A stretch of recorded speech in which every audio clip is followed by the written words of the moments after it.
ना जाने उसकी दृष्टि कब घूम जाए और आपके ही पुत्र पर आँच आए।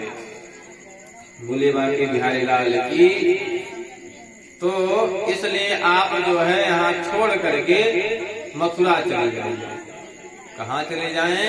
बताया हमारे मित्र हैं नंद बाबा, नंद बाबा के घर जाइए, वहाँ आप रहिए। अब रोहिणी जी ने क्या किया कि एक पुरुष का वेश बनाया, साफा बांध लिया सर में और या चंदन वंदन लगा करके घोड़े धीरे से चुपके से निकल गए मथुरा से। घोड़े पे सवार होकर के और सीधे पहुंच गई कहा?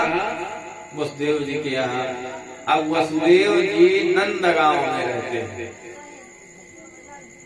नंद बाबा के आगे नंद बाबा नंद गांव में रहते हैं और उनके पास 9 लाख गइये हैं।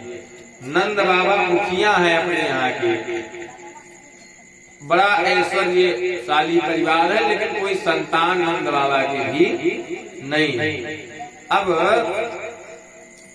सीधे रोहिणी जी आए, पुरुष का रूप था तो किसी से पूछना जातना नहीं, सीधे महल में पहुंच गई। नंद बाबा देख रहे थे। नंद बाबा ने सोचा भैया कोई मायके का होगा। अब देवी के मायके से कोई आए तो घर में कोई रोकने वाला नहीं होता, उसका प्रवेश सीधे अंदर तक होता है, किसी से कहना पूछना नहीं, और सीधे अंदर कमरा खोल करके घुस जाता है। अगर माताओं के घर से कोई भाई आए, भतीजा आए, तो उसे पूछना नहीं पड़ता है कि बहन जी कहाँ है, मेरी दीदी कहाँ है, सीधे कमरा खुला है, घर घुस गया।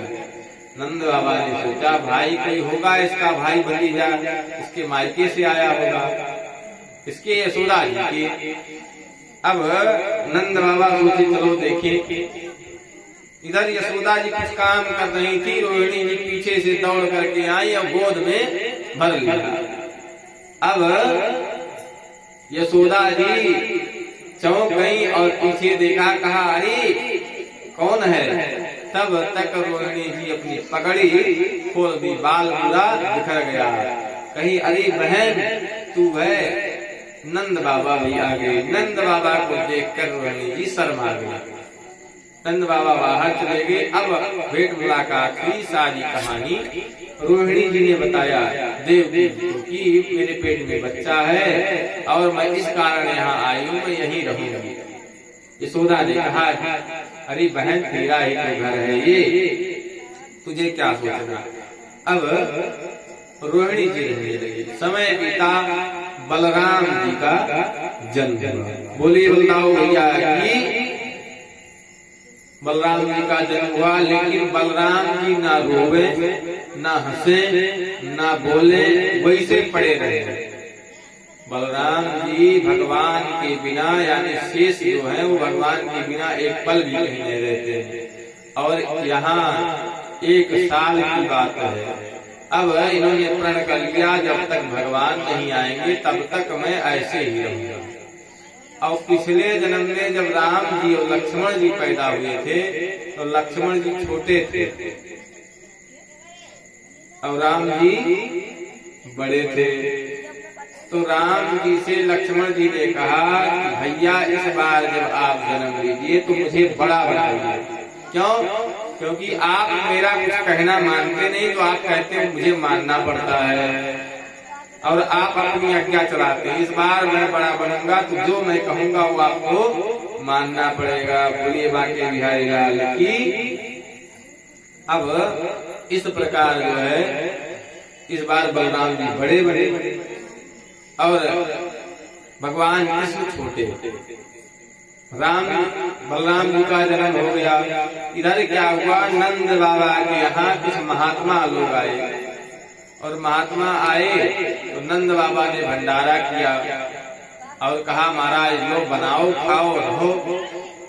बोले बाकी बिहारी लाल की। खूब सारा दही दूध अन्न दिया। ब्राह्मण लोग चकाचक खीर मालपुआ बनाए भी खाए, मन प्रसन्न हुआ और ब्राह्मण खाए प्रसन्न होते हैं। ब्राह्मण खा लिए और उनकी सेवा हुई तो प्रसन्न हो गए। अब आशीर्वाद दे दिए क्या कि पुत्रवान भव, क्या आशीर्वाद दिए कि लड़का हो जाए आपको, आशीर्वाद दे दिया। इधर महाराज क्या हुआ, नंद बाबा ने कहा दाई की 60 साल के है गए हो, अब का छोरा होगो। अरे बुढ़ापे में कौन छोरा होता है, और आपने आशीर्वाद दे दिया। महात्मा ने कहा क्या, कहा हाँ महाराज आपके कोई बच्चा नहीं है, कहा नहीं।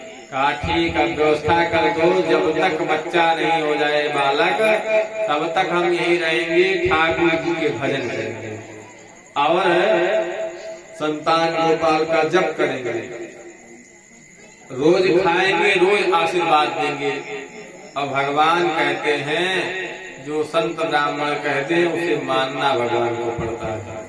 भगवान जो है कहे ठीक है भैया जब तुम जिद कर ली हो तो हमको तो आना ही पड़ेगा। ब्राह्मण इधर रोज चकाचक बनाए, ठाकुर जी का भोग लगावे और ठाकुर जी का भोग लगा करके रोज खावे, रोज आशीर्वाद दे, जल्दी से छूरा हो। और जब चलने लगा हुआ क्या कि इधर समय बीतने लगा, यशोदा जी के पेट में बच्चा आ गया, देवकी इधर देवकी के पेट में भी समय बीतने लगा। और समय बीतते टाइम नहीं लगता भैया, धीरे धीरे 1 महीना हुआ, 2 हुआ, 4, 5, 6, 7, 8 हुआ, 9 महीना हुआ, 10वां आया। चारों तरफ भगवान के आने की खुशी में माहौल बड़ा सुंदर हो गया। बोलिए बांके बिहारी लाल की। श्रीमन्नारायण नारायण।